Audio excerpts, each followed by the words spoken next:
Hello friends, welcome to my channel English Tutorial. From today I am going to start new series of basic English grammar, that is other parts of speech.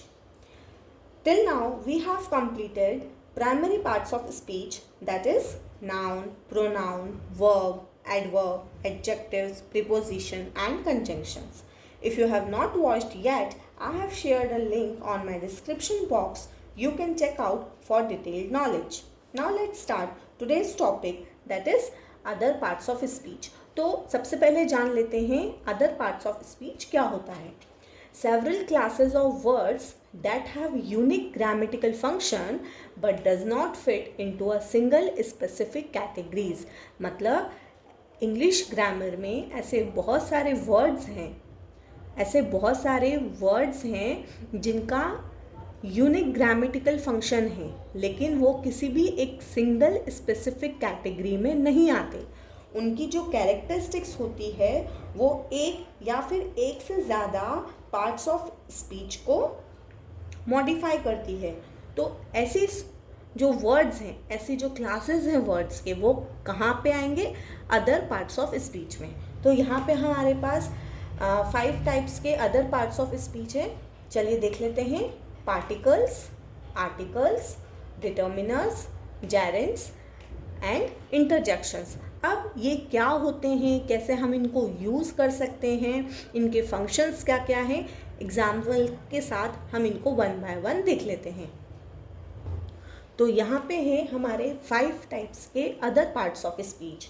अब इनको हम detail में one by one समझ लेते हैं. सबसे पहले आता है पार्टिकल्स. अब पार्टिकल्स क्या होते हैं? Particles does not have semantic meaning.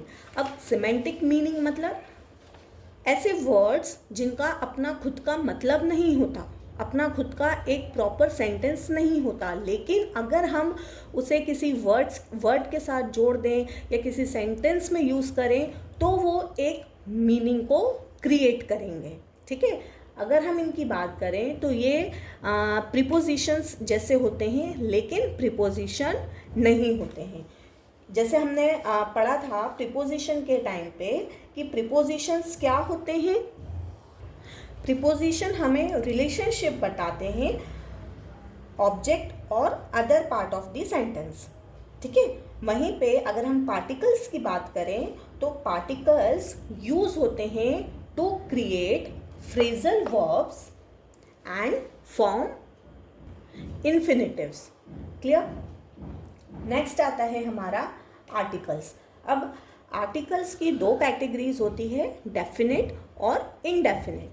Definite में आएगा हमारा द आर्टिकल और इनडेफिनेट की कैटेगरी में आएंगे हमारे ए और एन. अब सबसे पहले समझ लेते हैं कि डेफिनेट क्या होता है और इनडेफिनेट क्या होता है. तो डेफिनेट वो थिंग्स होती हैं, वो पर्सन, प्लेस और थिंग होते हैं जिनकी अपनी खुद की यूनिक आइडेंटिटी रहती है. क्लियर. वहीं पे इनडेफिनेट आर्टिकल्स कौन से होते हैं? जो नॉन स्पेसिफिक या फिर जेनेरिक पीपल, पर्सन, प्लेस और थिंग को आइडेंटिफाई करें. क्लियर. नेक्स्ट है डिटर्मिनर्स. डिटर्मिनर्स क्या होते हैं? डिटर्मिनर इंट्रोड्यूस करते हैं noun and noun phrases and give information about it, give determining information about it. Clear. मतलब कि जो डिटर्मिनर्स होते हैं वो कैसे बिहेव करते हैं? Just like adjectives. ये नाउन को मॉडिफाई करते हैं. क्लियर. नेक्स्ट है हमारा जेरेंड्स. जेरेंड्स क्या होते हैं? जेरेंड्स हम नाउन बोल सकते हैं. जेरेंड्स आर नाउन जिनको फॉर्म किया जाता है वर्ब में आईएनजी लगा के. अब किसी भी सेंटेंस में जो जेरेंड है वो नाउन की तरह फंक्शन करते हैं. That means subject and object दोनों ही हो सकते हैं. And they can also act as adjective complements. Clear? Next है interjections. Interjections क्या होते हैं? कोई भी word या phrases जो कि यूज़ होते हैं इमोशंस को आइडेंटिफाई करने के लिए, इमोशंस को एक्सप्रेस करने के लिए। अब वो इमोशंस किस टाइप के हो सकते हैं? Surprise, excitement, happiness, anger. Thank you. If you like my today's video, press the like button and subscribe to my channel to be a part of this series. Thank you.